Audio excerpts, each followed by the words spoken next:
అనంత కరుణామయుడు, అపార కృపాశీలుడు, సర్వలోకాల సృష్టికర్త, పాలకుడు, పోషకుడు అయిన అల్లాహ్ పేరుతో ప్రారంభిస్తున్నాను. ఆయనకే సమస్త స్తోత్రములు మరియు పొగడ్తలు మరియు ఆరాధనలు అన్ని కూడా అల్లాహ్ కొరికే. మరియు అంతిమ దైవ ప్రవక్త ముహమ్మద్ సల్లల్లాహు అలైహి వసల్లం పై అల్లాహ్ యొక్క అపారమైన కరుణ, శాంతి కురియుగాక. చూడండి సోదరులారా, ఈ సృష్టి అనేది మనం గమనించినట్లయితే సృష్టిలో ఎన్నో రకాల జీవరాశులు ఉన్నాయి. చెట్లు, చేమలు, పశుపక్షాదులు, సూర్యుడు, చంద్రుడు, నక్షత్రాలు, పాలపుంతలు, ఇలా ఎన్నో మనం చూస్తూ ఉన్నాం. మరి అవన్నీ కూడా వేల లక్షల కోట్ల సంవత్సరాల నుంచి అలాగే ఒక నిర్ణీత పద్ధతిలో వాటి కక్షల్లో అవి తిరుగుతున్నాయి. అవి ఈ భూమి మన ఈ సౌర మండలం నుండి వేరే సౌర మండలానికి వెళ్ళడం లేదు. భూమి సూర్యుని విడిచి వేరే గ్రహాల చుట్టూ తిరగడం లేదు. మన చంద్రుడు మన భూమిని వదిలి వేరే చోటుకు వెళ్ళడం లేదు. ఇలా మనం ప్రతిరోజు చూస్తూ ఉన్నాము. అదేవిధంగా సూర్యుడు ప్రతిరోజు మనకు ఉదయం తూర్పున ఉదయించి పడమరన అస్తమిస్తాడు. ఎప్పుడు కూడా పశ్చిమాన ఉదయించి దక్షిణాన అస్తమించడం కానీ ఇలా జరగడం లేదు. సృష్టికర్త ఏదైతే పని అప్పగించాడో అవే పనులు చేసుకుంటూ వెళ్తున్నాయి. మనం ఇక్కడ గమనించవలసిన విషయం ఏంటంటే, ఒకవేళ ఈ సృష్టికి అంతటికి, ఈ విశ్వానికి అంతటికి ఒక్క సృష్టికర్త తప్ప వేరు సృష్టికర్తలు ఉంటే ఈ వ్యవస్థ ఇలా ఉండేది కాదు. అల్లాహ్ సుబ్హానహు వ తఆలా ఖురాన్లో సూరా అంబియాలో తెలుపుతున్నాడు, ఒకవేళ ఈ సృష్టిలో ఒక్క సృష్టికర్త తప్ప ఎక్కువ మంది ఉన్నట్లయితే ఈ వ్యవస్థ మొత్తము చిన్న భిన్నమైపోయేది. సుబ్హానల్లాహ్. అయితే ఒక్కరికన్నా ఎక్కువ మంది పెద్ద మనుషులు ఒకటే చోట ఉండి ఒక విషయంపై నిర్ణయం తీసుకోవాలంటే కూడా చాలా కష్టం అవుతుంది. అందరూ కూడా కలిసి తమ తమ అభిప్రాయాలు చెప్తారు. ఒక్కొక్కరి నిర్ణయం ఒక్కొక్కలాగా ఉంటుంది. మరి నేను పెద్ద, నా మాట నడవాలని ఒక వ్యక్తి, నేను పెద్ద, నా మాట నడవాలని ఇంకొక వ్యక్తి, ఇలా వాదులాడుకుంటూ ఉంటారు. అదే విధంగా అల్లాహ్ సుబ్హానహు వ తఆలా ఏమన్నాడు, రెండు చోట్ల అన్నాడు. ఒక్కొక్క చోట ఏమన్నాడు, ఈ వ్యవస్థ మొత్తం చిన్న భిన్నమైపోయేది. ఇంకో చోట ఏమన్నాడు, అయితే ఒకవేళ ఒక్కరికన్నా ఎక్కువ మంది సృష్టికర్తలు ఉన్నట్లయితే ఎవరెవరైతే ఏదేది సృష్టించుకున్నారో వాటిని ఇది నా సృష్టి, ఇది నా సృష్టి అని వారు తీసుకుని వెళ్ళిపోయేవారు. కానీ అలా జరగటం లేదు అనంటే ఈ విశ్వానికి అంతటికి సృష్టికర్త ఒక్కడు మాత్రమే అని తెలుస్తుంది. అది కాకుండా మానవులందరినీ కూడా సృష్టించింది ఒకే ఒక సృష్టికర్త. ఎందుకు చెప్తున్నానంటే, మనం మానవులను ఎక్కడ చూసినా గాని ఒక రంగు, ఒడ్డు, పొడువు వేరుంటాయి, కానీ ముఖము, కళ్ళు, నోరు, చెవులు, తల, కాళ్ళు, చేతులు, ఈ స్ట్రక్చర్ అందరిది ఒకేలాగా ఉంటుంది. కొందరి కాళ్ళు కిందికి కానీ, కొందరి కాళ్ళు పైకి కానీ, కొందరి కళ్ళు ముందు వైపు, కొందరి కళ్ళు వెనుక వైపు, ఇలా లేవు. అందరి ఒకే రకంగా ఉంది. దీన్ని బట్టి మనకు తెలిసేది ఏంటి, మానవులందరికీ సృష్టికర్త ఒక్కడే. ఇంకా క్లియర్ గా చెప్పాలంటే, మనము హాస్పిటల్ కి వెళ్ళినట్లయితే, ప్రసూతి గృహానికి వెళ్ళినట్లయితే ఎంతో మంది పిల్లలు అక్కడ లైన్ కొద్ది పెట్టి ఉంటారు. ఆ శిశువులకు లేబుల్ ఉంటుంది అనమాట, ఒక ట్యాగ్ తగిలించి ఉంటుంది. ఏమని, ఫలానా వారి బాబు లేక పాప అని. అంటే baby of Rahima, baby of Salma, baby of Sujatha, baby of Lakshmi. అంటే లక్ష్మి కుమారుడు, లక్ష్మి బిడ్డ, లేకపోతే సుజాత కుమారుడు, సుజాత బిడ్డ, రహిమా కుమారుడు, రహిమా బిడ్డ, ఇలా ఉండదు. కానీ వారిని చూసినట్లయితే ఎవరి పైన కూడా ఇతను హిందువు, ఇతను ముస్లిం, ఇతను క్రైస్తవులు, ఇతను సిక్కులు అని ఎవ్వరు కూడా చెప్పజాలరు. అందరి ఆకృతి ఒకే విధంగా ఉంది, అందరి సృష్టి ఒకే విధంగా ఉంది. అటువంటిప్పుడు మనం క్లియర్ గా చెప్పొచ్చు, వీళ్ళందరినీ సృష్టించింది ఒకే ఒక సృష్టికర్త. అల్లాహ్ సుబ్హానహు వ తఆలా ఖురాన్లో అంటున్నాడు, సూరా బకరా సూరా నంబర్ 2 ఆయత నంబర్ 21లో, యా అయ్యుహన్నాసు ఉబుదు రబ్బకుముల్లదీ ఖలఖకుమ్ వల్లదీన మిన్ ఖబ్లికుమ్ లఅల్లకుమ్ తత్తఖూన్. ఓ మానవులారా, మిమ్మల్ని మీకన్నా పూర్వం వారిని పుట్టించిన మీ ప్రభువునే ఆరాధించండి. అలా చేస్తే మీరు నరక శిక్ష నుండి రక్షింపబడతారు. ఆయనే మీకోసం భూమిని పాన్పుగా చేశాడు, ఆకాశాన్ని కప్పుగా చేశాడు, ఆకాశం నుండి వర్షాన్ని కురిపించి తద్వారా మీరు తినడానికి పండ్లు పంటలు పండిస్తున్నాడు. ఇది తెలిసినప్పుడు మీరు ఆయనతో పాటు వేరే ఎవరిని కూడా సాటి కల్పించకండి. అంటే మిమ్మల్ని పుట్టించింది ఆ ప్రభువే, సృష్టికర్తనే. మీ తాత ముత్తాతలను సృష్టించింది ఆ సృష్టికర్తయే. భూమిని సృష్టించింది ఆ సృష్టికర్తయే. వర్షాన్ని కురిపించేది ఆయనే, పంటలు పండించేది ఆయనే. ఇవన్నీ ఆయన చేసినప్పుడు ఆయన ఒక్కడు మాత్రమే ఆరాధనలకు అర్హుడు. ఆయన తప్ప వేరెవ్వరిని సాటి కల్పించకండి అని అల్లాహ్ సుబ్హానహు క్లియర్ గా చెప్తున్నాడు. ఇవన్నీ చూడండి, మనం ప్రతిరోజు చూస్తున్నాం. గాలి, ప్రతి మనిషి పీల్చుకునేది ఆక్సిజనే కానీ వేరే గ్యాస్ కాదు. వేరే గ్యాస్ తీసుకుంటే చచ్చిపోతాడు, లేకుంటే హాస్పిటల్ పాలవుతాడు. అదే విధంగా తాగే నీళ్లు కూడా పరిశుద్ధమైన నీళ్లు. అది కాకుండా వేరే లేదు, నేను నీళ్లు తాగను, వేరే ద్రవం త్రాగి నేను బతుకుతాను అంటే అతను బ్రతకలేడు. మరి ఇవన్నీ కూడా మనకు సూచనలు. పంటలు కూడా అందరూ తినేది ఒకే రకమైన పంటలు. ముస్లింలకు వేరు పంటలు, హిందువులకు వేరు పంటలు, వీరి ముస్లింలకు వేరు పళ్ళు ఫలాలు, వేరే మతం వారికి వేరే ధర్మం వారికి వేరే పళ్ళు ఫలాలు. ఇలా ఎక్కడా లేదు సోదరులారా, సోదరులారా. ఇవన్నీ గమనించాలి. అల్లాహ్ సుబ్హానహు ఖురాన్లో అంటున్నాడు, వఖ్తిలాఫిల్ లైలి వన్నహారి లఆయాతిన్ లిఉలిల్ అల్బాబ్. ఈ రేయింబవళ్ళు మారడంలో జ్ఞానం ఉపయోగించే వారికి దీంట్లో సూచనలు ఉన్నాయి. ఇవన్నీ కూడా జరిపించేది ఒక్కరు మాత్రమే, ఒక్కరు కాకుండా వేరే ఎవరు లేరు. మరి ఆయన గురించి అల్లాహ్ సుబ్హానహు తఆలా ఖురాన్ గ్రంథంలో చదివినట్లయితే తెలుస్తుంది. కొంతమంది మక్కాలో ముహమ్మద్ సల్లల్లాహు అలైహి వసల్లం దగ్గరికి వచ్చి అడిగారనమాట. ముహమ్మద్ సల్లల్లాహు అలైహి వసల్లం కూడా మక్కాలోని ఖురైష్లకు ఏమని చెప్పాడు? వాళ్ళు అక్కడ ఉన్న వాళ్ళు 360 విగ్రహాలు పెట్టి మక్కాలో పెట్టి పూజించేవాడు. వాళ్ళు అల్లాహ్ని నమ్మేవారు, కానీ దాంతో పాటు 360 విగ్రహాలను తమ పెద్దవారు కానీ తమకు నచ్చిన వారిని కానీ పెట్టి పూజించేవాడు. అయితే నబీ సల్లల్లాహు అలైహి వసల్లం వచ్చి ఖూలు లా ఇలాహ ఇల్లల్లాహ్ తుఫ్లిహూన్, మీరు లా ఇలాహ ఇల్లల్లాహ్ పఠించండి, మీరు సాఫల్యం పొందుతారు అని చెప్పిన వెంటనే వాళ్ళందరూ కూడా ముహమ్మద్ సల్లల్లాహు అలైహి వసల్లం వ్యతిరేకంగా అయిపోయారు. ఎందుకు? మేము ఇవన్నీ 360 విగ్రహాలన్నీ మా దేవి దేవతలను విడిచిపెట్టి నువ్వు చెప్పే ఆ ఒక్క అల్లాహ్ను ఆరాధించాలా? ఇది ఎంత మాత్రం జరగని పని, అలా ఎలా అవుతుంది అని వాళ్ళందరూ కూడా ముహమ్మద్ సల్లల్లాహు అలైహి వసల్లంకు వ్యతిరేకంగా అయిపోయారు. మరి కొంతమంది వచ్చి నబీ సల్లల్లాహు అలైహి వసల్లం దగ్గరికి వచ్చి, నీవు ఎవరినైతే ఆరాధించమని చెప్తున్నావో ఆయన ఎలాంటి వాడు, ఆయన వంశావళి ఏమిటి, ఆయన ఎక్కడ ఉంటాడు, ఎలా ఉంటాడు తెలియమని అడిగాడు అనమాట. అంటే వాళ్ళు ఆరాధించే విగ్రహాలన్నీ కూడా ఏదో ఒక వంశానికి సంబంధించిన వాళ్ళు, ఏదో ఒక జాతికి సంబంధించిన వాళ్ళు అలా అనుకుని అల్లాహ్ కూడా అలాగే కావచ్చు అని వాళ్ళు అడిగారు అనమాట. అప్పుడు నబీ సల్లల్లాహు అలైహి వసల్లం కొద్దిసేపు మౌనంగా ఉండిపోయాడు. అప్పుడు అల్లాహ్ సుబ్హానహు తఆలా సూర ఇఖ్లాస్ సూర నంబర్ 112 అవతరింపజేశాడు. దాంట్లో ఏముంది? ఖుల్ హువల్లాహు అహద్ అల్లాహుస్ సమద్ లం యలిద్ వలం యూలద్ వలం యకుల్ లహు కుఫువన్ అహద్. ఖుల్, చెప్పు ఓ ముహమ్మద్ సల్లల్లాహు అలైహి వసల్లం, అల్లాహు అహద్, అల్లాహ్ ఒక్కడే, ఇద్దరు కాదు, ముగ్గురు కాదు, అంతకన్నా ఎక్కువ కాదు. అల్లాహు అహద్, అల్లాహ్ ఒక్కడు మాత్రమే. ఆ తర్వాత ఏంటి?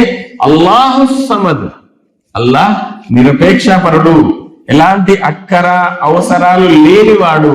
ఇక్కడ అల్లాహు అహద్ అని చెప్పినప్పుడు అవి వాళ్ళు ఆరాధించే 360 విగ్రహాలు అవన్నీ కూడా కొట్టివేయబడ్డాయి. 360 కాదు, దేవి దేవతలు 360 మీరైతే ఆరాధిస్తున్నారు వాళ్ళందరూ కూడా సృష్టికర్తలు కారు. అల్లాహ్ ఒక్కడు మాత్రమే సృష్టికర్త. ఆ తర్వాత ఏంటి? అల్లాహు సమద్, ఆయన నిరపేక్షపరుడు, అంటే ఆయన ఎలాంటి అక్కర అవసరాలు లేనివాడు. ఆయనకు నైవేద్యం అవసరం లేదు, పండ్లు అవసరం లేదు, ఫలాలు అవసరం లేదు, మీరు పెట్టే ఏ వస్తువు కూడా అతనికి అవసరం లేదు, ఆయనకు అవసరం లేదు. చాలా మంది ఏమనుకుంటారు, దేవుళ్ళకి ఇది పెట్టాలి అది పెట్టాలి అని. వాళ్ళు కూడా మక్కా ముష్రికులు కూడా అదే చేసేవారు. వాళ్ళ పేరు మీద మేకలు బలిచ్చేవారు, ఒంటెలను బలిచ్చేవారు, లేక పండ్లు నైవేద్యాలు పెట్టేవారు. అవి తింటాయి అని అక్కడ పెట్టేవారు అనమాట. అయితే అల్లాహ్ ఏమంటున్నాడు, అల్లాహ్ నిరపేక్షపరుడు. అల్లాహకు మీ నుండి ఒక్క నయా పైసా అవసరం లేదు, ఏ పండ్లు కూడా అవసరం లేవు, ఏ ఫలాలు కూడా అవసరం లేవు.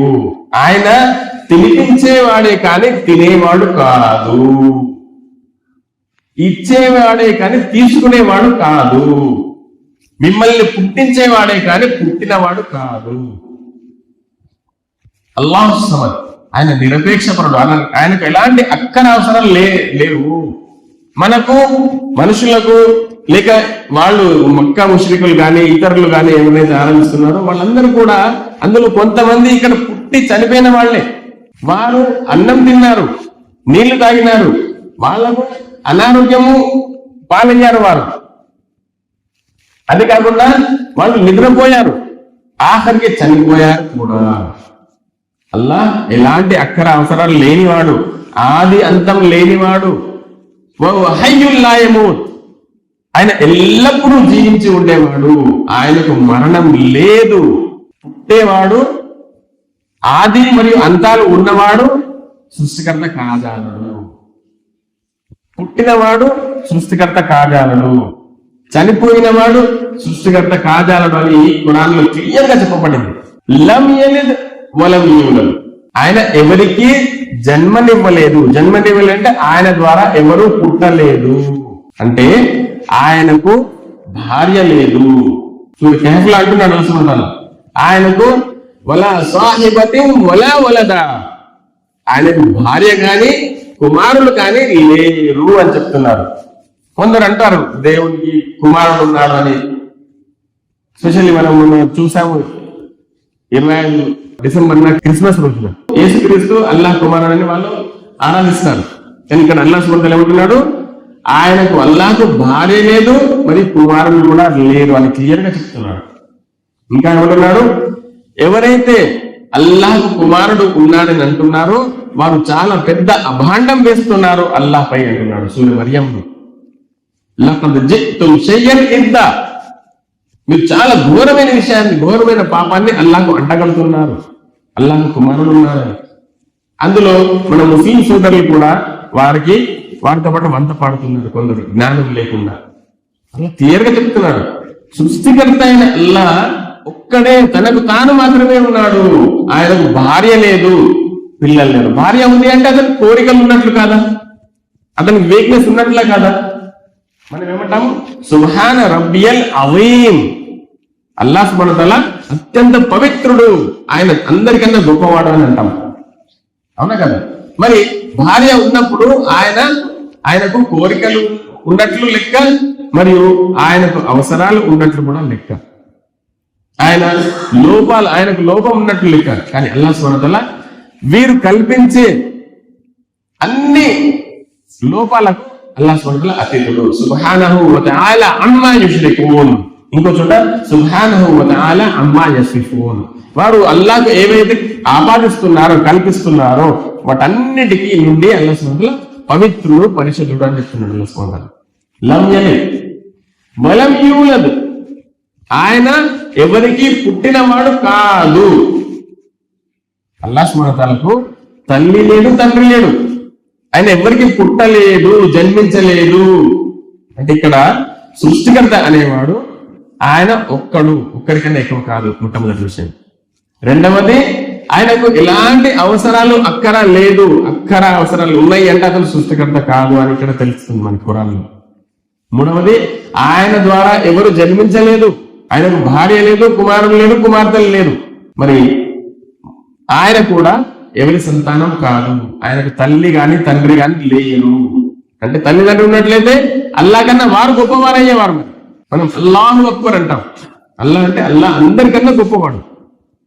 మరి అల్లాహకు తల్లిదండ్రులు ఉన్నారు, నౌజుబిల్లాహ్ అంటే ఏమన్నట్లు, అల్లాహ్ కన్నా గొప్ప వాళ్ళు వాళ్ళ తల్లిదండ్రులు. అందుకనే అల్లాహ్ సుబ్హానహు వ తఆలా అంటున్నాడు, లం యలిద్ వలం యూలద్, ఆయన ఎవరికి జన్మనివ్వలేదు, తన ద్వారా ఆయన కూడా ఎవరి సంతానం కాదు. వలం యకుల్ లహు కుఫువన్ అహద్, మరి ఆయనకు పోలినటువంటిది, ఆయనకు సరి సమానం ఈ సర్వ సృష్టిలో ఏదీ లేదు. ఇది గమనించవలసిన విషయం సోదరులారా. ఆయనకు సరి సమానం అంటే అల్లాహకు సరి సమానం ఎవ్వరూ లేరు. ఎవరినన్నా తీసుకొచ్చి లేదు లేదు అల్లాహ్తో పాటు ఇతను కూడా సమానంగా ఉన్నాడు. అల్లాహ్ సృష్టికర్త, ఇతను కూడా సృష్టికర్తనే. అల్లాహ్ కోరికలు తీరుస్తాడు, ఇతను కూడా కోరికలు తీరుస్తాడు.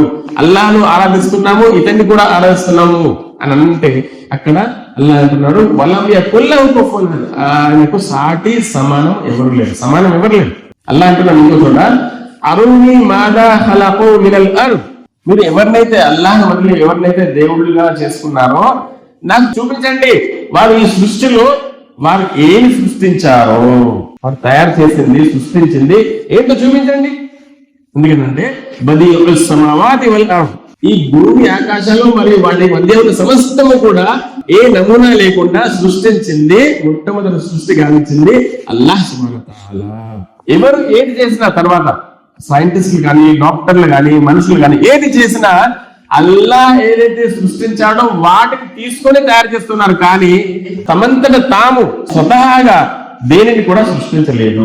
ఇప్పుడు మనం ఈ మైక్ ఉంది, మొబైల్ ఫోన్ ఉంది, ఇంకా ఏవో ఉన్నాయి, రోబో ఉన్నది, రోబో తయారు చేశాము, అది చెప్పినట్లు వింటుంది, సృష్టించారు సైంటిస్టులు తయారు చేశారు అని అంటే అది తయారు చేయబడ్డ వస్తువులు ఎవరు తయారు చేశారు? అల్లాహ్. అల్లాహ్ అంటున్నాడు ఇంకో చోట సూరహ్ హజ్ లో, మీరు అల్లాహ్ను వదిలి ఎవరెవరినైతే ఆరాధిస్తున్నారో, ఏదన్నా పేరు పెట్టుకోండి, మీరు అల్లాహ్ను వదిలి వేరే ఎవరినైనా ఆరాధించినట్లయితే వాళ్ళందరూ కలిసి ఒక చిన్న ఈగను కూడా సృష్టించలేరు. లం యఖ్లుకు దుబాబా, దుబాబ్ అంటే ఈగ, వాడు ఎంత మాత్రం ఒక ఈగను కూడా సృష్టించలేరు. అటువంటిది మరి అల్లాహ్ సుబ్హానహు వ తఆలా ఇంత పెద్ద బ్రహ్మాండాన్ని సృష్టించాడు అల్లాహ్ సుబ్హానహు వ తఆలా. ఇందులో ఎన్నో రకాల గ్యాలక్సీలు ఉన్నాయి, పాలపుంతలు ఉన్నాయి, ఆ తర్వాత గ్రహాలు ఉన్నాయి, నక్షత్రాలు ఉన్నాయి పెద్ద పెద్దవి. అవన్నీ కూడా వాటితో మన భూమిని పోల్స్తే మన భూమి ఒక చిన్న వెంట్రుక మందం కూడా కాదు, ఒక చిన్న రవ్వంతా కూడా కాదు. అంత పెద్ద పెద్ద గ్యాలక్సీలు ఉన్నాయి, పెద్ద పెద్ద గ్రహాలు ఉన్నాయి. భూమి అంత అయినప్పుడు మన అస్తిత్వం ఎంత? మనిషి ఈ రోజు మనిషి ఏమనుకుంటాడంటే నాకన్నా మించింది ఎవరు లేడు, నాకన్నా మించిన వాడు ఎవడు లేడు, విర్రవీగుతున్నాడు భూమి మీద. నాకేంటి, నేనే గొప్ప కాదు, ఎంత మాత్రం కాదు. ఎందుకనంటే మనకన్నా గొప్ప గొప్పవి అల్లాహ్ ఎన్నో సృష్టించాడు. ఆ సృష్టిని చూసి అల్లాహ్ అంటున్నాడు వాటన్నిటిని సృష్టించిన సృష్టికర్తను గుర్తించండి. ఇప్పుడు మనం ఎడారిలో కానీ లేకపోతే జంగల్లో కానీ చూసినప్పుడు తోగుండా ఎవరైనా అడుగుల ముద్రలు ఉంటే మనం ఏమంటాము? ఇక్కడ నుండి ఎవరు నడిచి వెళ్ళినారు అని అంటాము, అవునా కదా? ఎట్లా మనం చూడలేదు అవుతుంది లేదు, కానీ అతని కాలు వేలి ముద్రలు ఉన్నాయి. ఒకవేళ పులి కానీ సింహం కానీ వెళ్ళినట్లయితే వాటి వేలి ముద్రలు, వాటి కాళ్ళ ముద్రలు ఉంటాయి. వాటిని చూసి చెప్తాం మనం. మరి ఆ ముద్రలు చూసే ఆ పోయిన మనిషి జంతువా అని మనం గుర్తించినప్పుడు ఇంత పెద్ద సృష్టిని చూసి మన సృష్టికర్తలు గుర్తించడం లేదే, అవునా కదా? పుట్టు గుడ్డిని ఎవ్వరు బాగు చేయలేరు. గుడ్డితనంతో కళ్ళు లేకుండా ఎవరైనా పుడితే ఆ వేరే ఆపరేషన్ చేసి కళ్ళు కూడా పెట్టలేరు డాక్టర్లు. మనకు ఇంత మంచి కళ్ళు ఇచ్చారు, రక్తం ఏదైతే ఉందో అది ఆర్టిఫిషియల్ గా తయారు చేయలేరు. రక్తం కావాలంటే మళ్ళీ అది ఐరన్ ఇంజెక్షన్స్ ఇవ్వాలి, లేకపోతే వేరే వారి రక్తం ఎక్కించాలి. కానీ రక్తం బాటిల్లో తయారు చేసి జ్యూస్ ఎలాగైతే తయారు చేస్తారో అలా రక్తం తయారు చేసి కూడా ఇవ్వలేరు, ఏది కూడా తయారు చేయలేరు మనుషులు. అటువంటప్పుడు అల్లాహ్ గొప్పతనాన్ని గుర్తించాలి, ఆయన్నే ఆరాధించాలి. మరి ఆయన్నే ఎందుకు ఆరాధించాలి? ఎందుకనంటే సర్వం సమకూర్చేవాడు ఆయనే, మనల్ని పుట్టించి పోషించేవాడు ఆయనే, మన ప్రాణం తీసేది ఆయనే, మనం చనిపోయేది ఆయన ప్రాణం తీస్తేనే మనం చనిపోతాం. లేదు ఎవరైనా లేదు 1000 సంవత్సరాలు ఉన్నారు ఎవరన్నా అని అనగలరా? ఎవరు లేరు. మృత్యువు నుంచి తప్పించుకునేవారు ఎవ్వరు లేరు. మరి చనిపోయిన తర్వాత తిరిగి వెళ్ళేది ఆయన వైపుకే, అల్లాహ్ వైపుకే. అక్కడ అంటున్నాడు సుమ్మ ఇలైనా మర్జిలుకుం ఫఉనబ్బిఉకుం బిమా కుంతుం తఅమలూన్, మీరు చనిపోయి నా వైపుకే మరలి రావాల్సి ఉంది. ఆ రోజు మీరు ప్రపంచంలో ఏమేమి చేసేవారో నేను అన్ని కూడా మీకు చూపిస్తాను అంటున్నాడు. ఈ రోజు మనం ఎవరు చూస్తలేరు కదా అని, చూడటం లేదని ఎన్నో తప్పులు పాపాలు చేస్తుంటాం. మరి ఎవరి భయం లేదు నాకు అని వేరేలో సొమ్ము కాజేస్తూ ఉంటాం, వేరేపై దౌర్జన్యం చేస్తూ ఉంటాం, నాకన్నా మించిన వాడు ఎవరు లేడు. కానీ ఆ రోజు అల్లాహ్ మాత్రమే మాలికి యౌమిద్దీన్ అని చదువుతాం కదా, ఆ రోజు అల్లాహ్ మాత్రమే యజమాని. మరి ఆయన కోసం మనం ఏం చేయాలి అని అంటే, అల్లాహ్కు ఎలాంటి అక్కర అవసరాలు లేవు, కానీ మనల్ని పుట్టించినందుకు, మనకు అన్ని సమకూర్చినందుకు, మనకు పంటలు పండించి నీరు అందించి ఇవన్నీ మన జీవనోపాధి కల్పించినందుకు అల్లాహ్ కృతజ్ఞతగా ఆయన కృతజ్ఞతలు తెలపాలి. ఆయనను మాత్రమే ఆరాధించాలి. ఆయనతో పాటు వేరెవ్వరిని కూడా సాటి కల్పించవద్దు. మనం కలిమా చదువుతాం, లా ఇలాహ ఇల్లల్లాహు వహ్దహు లా షరీక లహు లహుల్ ముల్కు వ లహుల్ హమ్దు వ హువ అలా కుల్లి షైఇన్ ఖదీర్. లా ఇలాహ ఇల్లల్లాహ్, ఆయన తప్ప మరొక ఆరాధ్యుడు లేడు, మరొక దేవుడు లేడు అని కొందరు అర్థం చేస్తారు. కానీ అది కరెక్ట్ కాదు. ఎందుకంటే ఈ ప్రపంచంలో మనుషులు సృష్టించుకున్న దేవుళ్ళు ఎంతో మంది ఉన్నారు.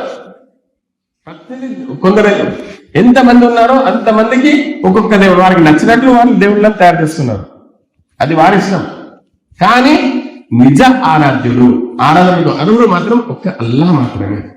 లా ఇలాహ ఇల్లల్లాహు వహ్దహు, ఆయన ఒక్కడు, లా షరీక లహు, ఆయనకు సాటి సమానం ఎవ్వరు లేరు, లహుల్ ముల్క్, ఈ సామ్రాజ్యం మొత్తం ఆయనదే, వలహుల్ హమ్ద్, సమస్త ప్రశంసలు ఆయనకే, వహువ అలా కుల్లి షైఇన్ ఖదీర్, ఆయన అన్నింటిపై అధికారం కలవాడు.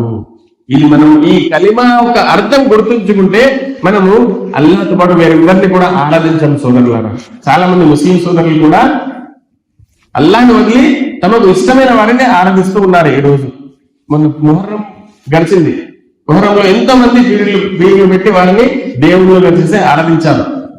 వారెవరు? ముహమ్మద్ సల్లల్లాహు అలైహి వసల్లం, ఫాతిమా రదియల్లాహు అన్హా, అలీ రదియల్లాహు అన్హు, అబ్బాస్ రదియల్లాహు అన్హు, ఆ తర్వాత హసన్ హుసైన్ రదియల్లాహు అన్హు. నబీ సల్లల్లాహు అలైహి వసల్లం యొక్క చిన్నాయన ముహమ్మద్ సల్లల్లాహు అలైహి వసల్లం, అలీ ముహమ్మద్ సల్లల్లాహు అలైహి వసల్లం యొక్క అల్లుడు, ముహమ్మద్ సల్లల్లాహు అలైహి వసల్లం కూతురు, మరియు ముహమ్మద్ సల్లల్లాహు అలైహి వసల్లం యొక్క మనమడు ఇద్దరు. వారు పుట్టిన వారే కదా, వాళ్ళు కూడా చనిపోయారు కదా, వాళ్ళు దేవుళ్ళు ఎలా అవుతారు? ఆలోచించడం లేదు. దర్గాలని చేసుకొని వాటిని ఆరాధిస్తున్నారు. దర్గాలలో ఉండి మనుషులు పుణ్యపురుషులు కావచ్చు, పెద్ద మంచి మహానుభావులు కావచ్చు, చనిపోయిన తర్వాత వాళ్ళని పూడ్చిపెట్టి వారిని దర్గాలుగా చేసుకున్నారు. ఇది కూడా అల్లాహ్ ఎక్కడ కూడా చెప్పలేదు వారిని ఆరాధించవచ్చు అని. అక్కడికి వెళ్ళి అడగండి, నేను కోరిక తీర్చను, ఇక్కడ కూడా చెప్పలేదు. ఏమన్నాడు? ఉదుఊని అస్తజిబ్ లకుం, నన్ను పిలవండి, నన్ను వేడుకోండి, నేను మీ కోరికలు తీరుస్తాను అన్నాడు. ఎక్కడ కూడా చెప్పలేదు. ఎక్కడికన్నా వెళ్ళండి నేనే తీరుస్తానని చెప్పలేదు. సత్య ధర్మం ఇది, సత్యం ఇది. ఏంటి? సృష్టికర్త ఒక్కడే, ఆయనే అల్లాహ్, ఆయనే ఆరాధించండి. ఆ తర్వాత ఏమన్నాడు? ఆయతలు చూసిన తర్వాత లా ఇక్రాహ ఫిద్దీన్, ధర్మంలో బలవంతం లేదు. ఎవరిని కూడా బలవంతం బట్టి మెడలు బట్టి చల్ నమాజ్ చెయ్యి, చల్ నువ్వు అల్లాహ్ను ఆరాధించని చెప్పలేము. ఎందుకంటే హృదయంలో ఏముందో తెలియదు కదా. హృదయపూర్వకంగా అల్లాహ్ను ఆరాధించాలి. లా ఇక్రాహ ఫిద్దీన్ ఖద్ తబయ్యన రుష్దు మినల్ గయ్. ఇస్లాంలో ధర్మంలో బలవంతం లేదు. సన్మార్గం దుర్మార్గం నుంచి వేరు చేసి చూపబడింది. ఫమన్ యక్ఫుర్ బిత్తాగూతి వయుమిన్ బిల్లాహి ఫఖద్ ఇస్తమ్సక బిల్ ఉర్వతిల్ వుస్తా లల్ ఫిసామ లహు. ఎవరైతే అందరినీ వదిలిపెట్టి, తాగూత్ అంటే అల్లాహ్ కాకుండా మిగతా ఎవరెవరినైతే ఆరాధిస్తున్నారో వాటన్నిటినీ అల్లాహ్ సుబ్హానహు వ తఆలా తాగుతున్నాడు. వాటన్నింటినీ వదిలిపెట్టి ఎవరైతే అల్లాహ్ను పట్టుకున్నారో, అల్లాహ్ను తన సృష్టికర్తగా దైవంగా భావించారో, ఫఖద్ ఇస్తమ్సక బిల్ ఉర్వతిల్ వుస్తా, వాళ్ళు గట్టి కడియాన్ని పట్టుకున్నట్లే, అది ఎన్నటికీ వీడిపోదు, వాళ్ళని విడిచిపెట్టిపోదు. అల్లాహ్ ఎవరైతే అల్లాహ్ నమ్ముకుంటారో వారికి అల్లాహ్ తోడుగా ఉంటారు. వమన్ యతవక్కల్ అలల్లాహి ఫహువ హస్బు, ఎవరైతే అల్లాహ్పై తవక్కల్ ఉంచుతారో, నమ్మకం ఉంచుతారో అల్లాహే వారికి చాలు. హస్బునల్లాహు వ నిఅమల్ వకీల్ అని ఇబ్రాహీం అలైహిస్సలాం అగ్గిలో పడవేసినప్పుడు ఈ దువా చదివాడు. అల్లాహ్ సుబ్హానహు వ తఆలా ఆ నిప్పు నుండి అల్లాహ్ సుబ్హానహు వ తఆలా ఇబ్రాహీం అలైహిస్సలాంని కాపాడాడు. మనం కూడా మన తల్లి గర్భంలో ఉన్నప్పుడు మనల్ని తయారు చేసేవాడు ఎవరు? ఆహారం అందించిన వాడు ఎవరు? అల్లాహ్. ఆలోచించండి. అల్లాహ్కు మాత్రమే ఆరాధనలు, అల్లాహ్కు మాత్రమే సమస్త స్తోత్రములు, అల్లాహ్కు మాత్రమే కృతజ్ఞత తెలపాలి. మిగతా అవన్నీ కూడా మనము అన్నింటినీ వాడుకోమని చెప్పాడు అల్లాహ్ సుబ్హానహు వ తఆలా. భూమిలో ఆకాశంలో ఉన్న అన్నిటి కూడా మన కోసం సృష్టించాడు, కానీ మనల్ని మాత్రం తన ఆరాధన కొరకు సృష్టించాడు. వమా ఖలఖతుల్ జిన్న వల్ ఇన్స ఇల్లా లియఅబ్దున్. సమస్త మానవులను, సమస్త జిన్నాతులను సృష్టించింది నన్ను ఆరాధించడానికి మాత్రమే అని అల్లాహ్ సుబ్హానహు వ తఆలా తెలుసుకున్నాడు. మరేదో దానికి కాదు. మీరు పనులు చేసుకోండి, సంపాదించండి, భార్య పిల్లలతో ఉండండి, కానీ ఆరాధన మాత్రం నా కొరకే, నన్ను తప్ప మీరెవరిని ఆరాధించవద్దు అని క్లియర్ గా చెప్తున్నాడు. అల్లాహ్ తాలాతో చేసే దువా ఏంటంటే, అల్లాహ్ గురించి ఇంకా మనం తెలుసుకునే భాగ్యం ప్రసాదించుగాక, కబర్ యొక్క శిక్ష నుండి రక్షించుగాక, నరక శిక్ష నుండి రక్షించుగాక, మనందరినీ కూడా స్వర్గంలో ప్రవేశింపజేయగాక. వాహ్ దావన అని అల్హమ్దులిల్లాహి రబ్బిల్ ఆలమీన్.